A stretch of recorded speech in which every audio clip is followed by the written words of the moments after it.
Welcome back to Life in Review. I'm You bet. Josefa Salinas, your host. Good morning. Morning, Josefa. Hi, how are you? I'm absolutely fabulous this morning. How are you? Wow. I think just hearing that is going to make me better. Well, good. That's what it's meant for. It's meant to spread joy and happiness and peace and everything. So I'm glad it did. All right. I'm sorry I don't live in Los Angeles and listen to you every day. That's great.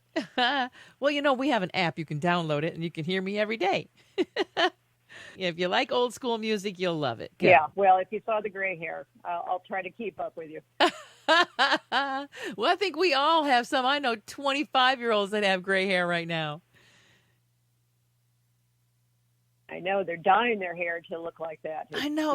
You just The, look the at them. world is different. You're like, you just look at them. You're like, what do you? Why? Do you like the color? I mean, what is it? It's just like, why? Why would you want your hair to be Yeah. gray?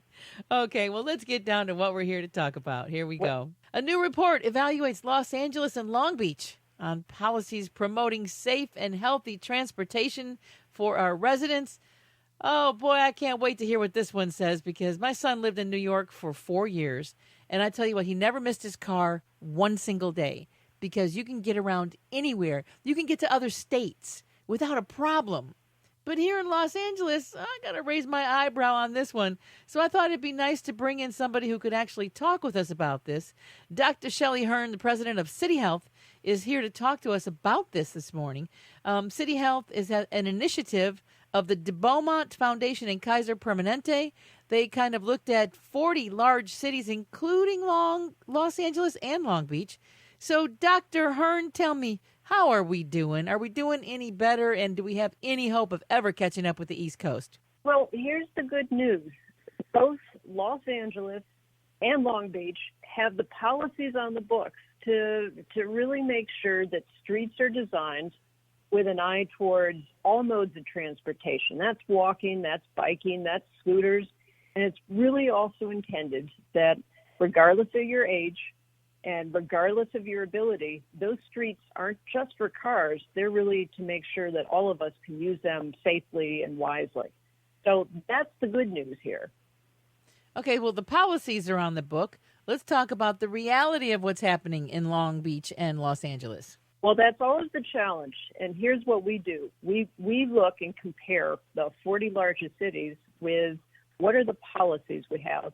And that's used as what we hope is in tag team with city leaders, with the community leaders themselves, to make sure that as much as possible, those policies are really getting implemented. And that's a key element because one of the things we know in this country, regardless of where you live, and this is true in New York and through the middle of the country to the West Coast, pedestrian deaths are at a 30-year high. Our streets are challenging for many people, and it's not fairly structured. We have differences in the safety of those streets from one neighborhood to another. And if you look at income level, that's where you see the differences. That if you're walking in a neighborhood of low income, you're at greater risk than streets where you have higher income housing and communities. Yeah, I'm looking at the graph here, and with regard to street and sidewalk lighting, about 50% of the low-income neighborhoods have street and sidewalk lighting, but 75% of high-income neighborhoods have it. And when you're looking at sidewalks, under 50% in low-income neighborhoods have sidewalks, and almost 90% of sidewalks are available in high-income neighborhoods. What the heck? I thought the city is the one that puts the sidewalks in, so why aren't they not distributing them evenly? So here's the challenge. These changes take place when development and new construction happens. And so if you're in a neighborhood that hasn't been touched or hasn't been invested in, then it's really difficult to have that policy put in place. And that's part of the attention here, and it's why it's great that we're talking about it, because in the midst of COVID-19, we need to be outside. We need to be walking, moving, We're doing it more than ever, and we have to make sure that those street environments are as safe as possible. The good news is that LA, Long Beach have those policies. The challenge has the investment, the new dollars coming in, the allocations, making sure they get out there into doing these kinds of improvements, because the policies can't promise implementation. That's something that has to be from again, a priority of community groups and the city leaders. So good news is it's there, and now we just need to be paying more attention to help getting these implemented. Where are you seeing the biggest need for change? Well, a few things. Right now, we are using our streets more than ever for multiple purposes. Years gone by, those streets in LA and Long Beach were designed for cars to get to one office, to one neighborhood as efficiently as possible. They didn't factor in other ways to do it. And cities are changing. We're changing. Our lives are very different. And we really have to come in with a different mindset, that it's not just about making streets faster and traffic. It's really about making streets safer and healthier for all of us. We've got to do that balancing. And that is something that we're seeing happen in places like California, as always, was ahead of the curve in trying to create more open space for open streets for pedestrians. But we now need to encourage that even more. There are a lot of people who have decided to head out the door and get those walks in, and challenges to do 10,000 steps a day. But it is a little bit hard if there aren't sidewalks. So you step out into the street, and then the next thing you know, cars are zooming by. And then from a driver's point of view, you're driving down the street, and there's people on bikes when there's not a bike lane who are in the car lane, and they're holding up traffic because they're in the car lane just pedaling along. So how do we find those compromises? Because drivers get angry at the bikers get angry at the drivers. Where's the happy medium? Well, the good news is the complete street policies are designed to try to find that middle ground. And it really, again, comes into the world has changed, but our streets haven't kept up. And it keeps going back to, we've got to put money into redesigning these structures. There is incredible amount of creativity that's taking place with innovative bike lanes that are divided and separate. And in fact, they're so good that bikers on different streets will go out of their way to go into those dedicated lanes. And that is true for pedestrians too, but we also have to recognize how do you create safer spaces for each of those modes of transportation. And again, we haven't done that in the past, but this is where we're doing it more and more.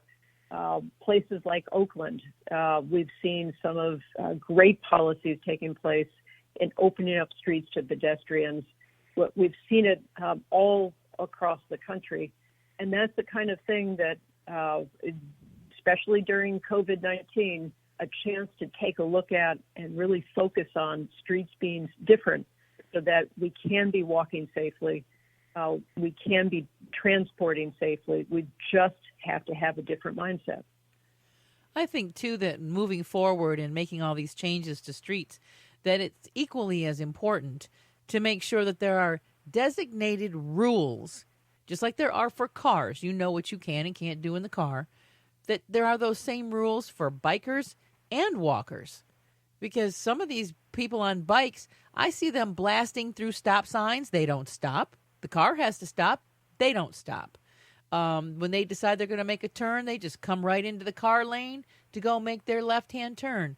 So I also think that there needs to be an education about the rules, and maybe the rules need to be updated for biking and even for walking. There are some people that think that they can just because they've hit a stop sign, they can just waltz out into the middle of the street without actually looking to see if there's not a stop sign in the other direction. It's not always a four-way stop. And I see people do this all the time. I as one of those people who's sometimes made some bad decisions. I think everyone has to be mindful, but it also is we need to be mindful that we create that space where, as you were noting, we've got better safety and designation for how you can use it. If you've got those bike lanes, if you make it safer for a pedestrian to cross in an intersection, you're not going to see as much bad behavior because you, again, have designed to create an environment that factors in how people live and the realities. And as we have a world that is on all different kinds of wheels, whether it's rollerblades or scooters, electric bikes, regular bikes, we're shifting more and more that direction. We're shifting more to be on our feet. We're going to have to think differently about how those roads are structured, and maybe there's different routes that cars are kind of designated, and they're more open streets for those different modes of transportation, including pedestrians. So we're going to have to think differently. And that is going to require, whether it's from how you're biking on the behavior side, but even more importantly, how we design it so that we encourage those safe kind of multiple modes of transportation to really be able to live and thrive together. Well, I sure hope that this moves forward because I tell you, in the LA area, we need more organization with regard to how we've all chosen to be out, whether it's on a bike, whether it's on your feet, whether it's the limited public transportation that we have, or you've decided to get in your car. Because if you're like me, for 24 years, I worked 44 miles from home. Every day I had to be in the car because I wasn't going to bike to work. Not 44 miles one direction. So you just right. You just have to find what's good for you and then understand the rules. And yes, bikers, there are rules for you too. Well, thank you so much for being with us, Dr. Hearne. Is there anywhere where people can go for more information and see the updates on what's going on to help our streets become safer? Absolutely. There are two places. One is cityhealth.org, cityhealth.org. And the other is Smart Growth America, an organization that really has been looking at, thinking about, and providing the technical assistance to how we can create those healthy, thriving transportation routes. Well, thank you so much for being with us. Again, it's cityhealth. SmartGrowthAmerica.org. SmartGrowthAmerica.org and cityhealth.org. Dr. Hearne, anytime you have more to talk about, please come back and see us. Josefa, thank you so much. It was absolutely enjoyable talking with you. Have an amazing day. You too. I want you to go grab that coffee right now because when we come back, I've got an incredible writer, producer, director. Augustine Fernandez will be joining us. And boy, has he got something to talk about. It's all next.